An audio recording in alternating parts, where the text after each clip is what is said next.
አገዛዙ በከፍተኛ ሁኔታ እየተራወጠ ያለው አሁን ፕሮፓጋንዳ ላይ ነው። በፕሮፓጋንዳም ከሌ ሄደ ከሌ መጣ የሚል ነው። ትናንትና ሲዘዋወር ለነበረው የውሸት የተቀነባበረ ተቆራርጦ የተቀጣጠለ ድምፅ አርበኛ ሀብታሙ የሚሰጠውን አርበኛ ሀብታሙ ሙላው ማለት ነው ሞክቴ የሚሰጠውን ምላሽ እንከታተልና ከዛ ሌላ ሁለት ማስረጃዎች አሉ እንደገና በዝርዝር እንሄድባቸዋለን። እስኪ አብረን እንከታተል። ጤና ይስጥልን አድማጭ ተመልካቾች፣ አሁንም መስመር ላይ ስለሆናችሁ ከልብ ደስ ይለናል፣ እናመሰግናችኋለን። አገዛዙ ከፍተኛ የሆነ የፕሮፓጋንዳ ጥማት ላይ ይገኛል። ለዚህም በዚያም በዚህም ብሎ ጥቂት ግለሰቦችን በማስኮብለል የአማራ ትግል ወደኋላ ለመቀልበስ ይቻላል ብሎ ያሰበውን ሁሉ እየሞከረ ነው የሚገኘው። ከሰሞኑ ማስረሻ ሰጤና መስፍን የተባሉ የአፋሕድ አመራሮችን አስኮብልሎ ግለሰብ እንደ ድርጅት ተፈራራሚ አድርጎ ማቅረቡ በዓለም ዘንድ መሳለቂያ ሆኖ ቆይቷል።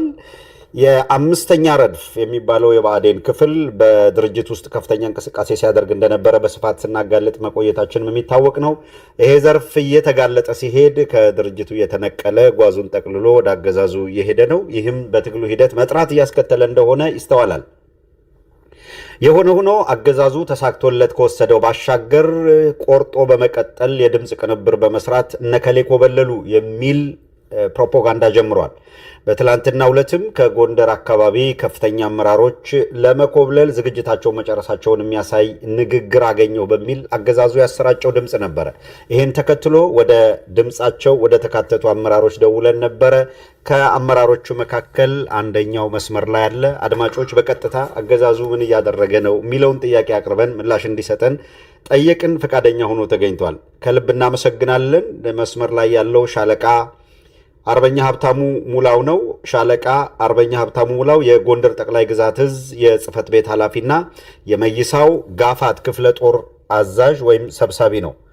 ለአጭር ቃለ ምልልስ ፈቃደኛ ስለሆንክ አርበኛ ሻለቃ ሀብታሙ ሙላው ከልብ አመሰግናለሁ። እግዚአብሔር ይስጥልኝ። እኔም አመሰግናለሁ። መልካም እንግዲህ አገዛዙ ኃይል በትላንትናው ዕለት ያንተን ድምፅ ከአርበኛ ተሾመ ጋር ያደረከው ቃለ ምልልስ አድርገው በማቅረብ በንግግራችሁ መካከል ወደ አገዛዙ ለመኮብለል ዝግጅት እንዳደረጋችሁ የሚገልጽ አድርገው ያሰራጩት ድምፅ ነበረ። ይህን በተመለከተ ያንተ አስተያየት ምንድን ነው? በእርግጥ እንዲህ የታሰበ ነገር አለ ወይስ አገዛዙ ምን እያለን ነው የሚገኘው የሚለውን በቀጥታ ካንተው ለመስማት ነው። አርበኛ ሀብታሙ አመሰግናለሁ። በዚህ ሚዲያ ቀርቤ ሀሳብ እንዳካፈል ዕድል ስለሰጠኝ። ከዚህ በመቀጠል ምናልባትም የታሰበ አለው የለም የሚለውን ሀሳብ ከመናገሬ በፊት ምናልባትም እንግዲህ የአገዛዙ የብልጽግና ኃይል በየፋኖ ተቋማት ውስጥ ሰርጎ ያስገባቸውና የፋኖን ኃይል በአንድም በሌላም እያሽመደመዱ እጅ እንዲሰጥና እርስ በርሱ እየተበላላ ተቋማዊ አሰራሩ እዚህ ላይ እንዲመክን በማድረግ ደረጃ ሲሰሩ መቆየታቸው ይታወቃል።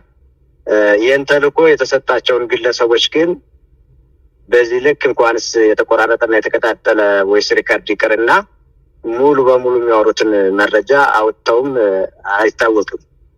ስለዚህ ይህ የኛ የተቆራረጠ ወይስ ሪከርድ የወጣውና ሚዲያ ላይ ለማህበራዊ ሚዲያ አስተላልፎ የእርስ በርስ ንትርክ እንዲፈጠር ያደረጉበት ትልቁ ምክንያት ምንድን ነው ካልከኝ፣ በተለይ አርበኛ ተሾመ አበባውና እኔ በአገዛዙ እጅግ በጣም የምንጠላና በጎን ለጎን አማራዊ አንድነትን የምንፈልግ አርበኞች በመሆናችን በተለያየ ምክንያት ሰርጎ ገቦችን እያስገባ ክፍለ ጦራችን በአንድም በሌላም አቅም እንዲያጣ ለማድረግ ብዙ ሙከራ ቢያደርግም አልሳካለት ሲል የመጨረሻ አለኝ ያለውን አማራጭ መጠቀም ይህን አይነት የተቆራረጠና የተቀጣጠለ ወይስ ሪከርድ በማውጣት አሁን እንደሰማችሁት ወይ ሚዲያ ላይ እንደባለው አይነት ሪከርድ አውጥቷል ማለት ነው። ከዚህ ጋር ተያይዞ በእኛ በኩል አይደለም ከዚህ ከተበተነና ራሱን መከላከል ከማይችለው የብልጽግና ተቋም ጋር አብሮ መስራት ይቅርና ጸረ አማራ አስተሳሰብ ካላቸው የትኛውም ተቋማት ወይም ድርጅቶች ጋር ምንም አይነት ግንኙነት የሌለንና በጽናት የምንታገል የትግል ሰዎች መሆናችንን መናገር እፈልጋለሁ። እጅግ በጣም አመሰግናለሁ አርበኛ ሀብታሙ ሙላት፣ ሻለቃ ሀብታሙ ሙላት። እንግዲህ እያደረጋችሁ ያለው ብርቱ ትግል የህልውና ትግል ነው። በዚህ መካከል በአንድም በሌላ መልኩ የተወሰኑ አካላት በዚህ የአማራ ትግል የህልውና ትግል ውስጥ መጽናት ያቃታቸውን በተለያየ መልኩ ማስኮብለሉ በትግሉ ላይ እንቅፋት የሚፈጥርና ወደኋላ የሚመልስ ነው ብለው አስተያየት የሚሰጡ አሉ።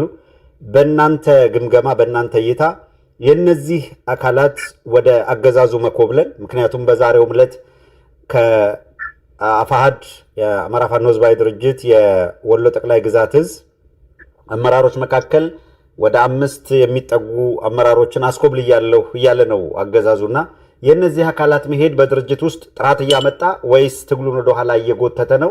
የእናንተ ግምገማና አስተያየት ምንድን ነው? በእኛ አስተያየት እንደዚህ አይነት ሰርጎ ገቦችና ተቋም ለማፍረስ የሚሰሩ ግለሰቦች አበክረው መሄዳቸው ለእኛ ትልቅ እፎይታ ነው። ምክንያቱም ብዙም ያን ያክል ጫና የሚያመጡ ባይሆንም እንኳን ቅሉ ከብልጽግና በሚጎረጎርላቸው ሳንቲም አማካኝነት አንዳንድ የአስተሳሰብ ድክመት ያለባቸውን የትግል አጋሮችን በገንዘብ በመግዛትና የተለያየ እሳቤ እንዲይዙ እያደረጉ በአንድም በሌላም በተለይ አማራዊ አንድነቱ እንዳይመጣ በማድረግ ደረጃ ሲሰሩ የቆዩ በመሆናቸው ይህንን ድርጅቱ አበክሮ ጥናት አድርጎ በራሱ የመረጃ ክፍ ከደረሰ በኋላ ማገጃ መጻፍና ከአባልነት ማሰናበትን አስመልክቶ ደንግጠው ያው ከለላ የሆነና ወደሚለው ተቋም ሄደዋል። ከዚህ ጋር ተያይዞ ለእኛ መሄዳቸው በጣም ፎይታ ነው። ትግሉ እየጠራና የበለጠ እየጠነከረ እንዲሄድ እንዲሁም አማራ አንድነቱ ፈጥኖ እንዲመጣና አንድ አማራ ተቋም መስርተን ብልጽግናን ጥሩ አድርገን የምንመታበት ጊዜ የተቃረበ መሆኑን ነው እኛ የገመገም ነው።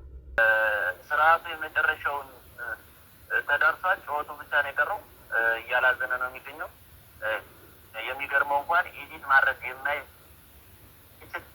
ፕሮፓጋንዳ እንኳን መስራት የማይችል ቀሽም የሆነ አካሄድ ነው እየሄደ ያለ። ድምፅ እንኳን ሪከርድ ሲደረግ ዘመናዊ ቴክኖሎጂን መጠቀም የማይችል ነው። የሰራቸው የድምፅ ቅጂዎች ከ3 4 የድምፅ ልውውጦች ተቀነጫጭበው የቀረቡ የድምፅ ቅጂዎች ናቸው። ቢያንስ እንኳን ለመዋሸት ተስማምተው የማይዋሹ ለመዋሸት እንኳን አሳምረው መዋሸት የማይችሉ አገዛዝ ነው ያሉት። እንግዲህ ይሄ የመጨረሻው ጩኸታቸው ነው ማለት ነው። ይህንን ደግሞ እናልፈዋለን። በጩኸት የሚመለስ ትግል የለም። በዚህ ልክ ነው ያለው ሁኔታ። የተለመደ ጩኸታቸው ነው። ይህንን ደግሞ ከማህበረሰቡ ጋር ሆነን እናከሽፈዋለን። ይሄ የተለመደ ፕሮፓጋንዳቸው ነው። ምንም አዲስ የተለየ ነገር የለም። እንደውም አለመቻላቸውን የሚያሳይ የድምፅ ቅጅ ነው። ከዚህም በላይ በተራ ግለሰብ ቆንጆ የሆነ የድምፅ አርቲፊሻል ኢንተለጀንስ ይሰራል። እነሱ ግን ይህንን እንኳን ማድረግ ያልቻሉ ፕሮፓጋንዳ የተራቡ ነው የሚመስለው። አጀንዳ አለ፣ የሰራላቸው አጀንዳ የለም። አጀንዳ የማጣት ሂደት ነው በእነሱ በኩል እየተከሰተ ያለው ሁኔታ ይሄ ነው። በመጨረሻ ጩኸታቸው ያው እኛ በትግል በተግባር ሆነን እናሳያቸዋለን።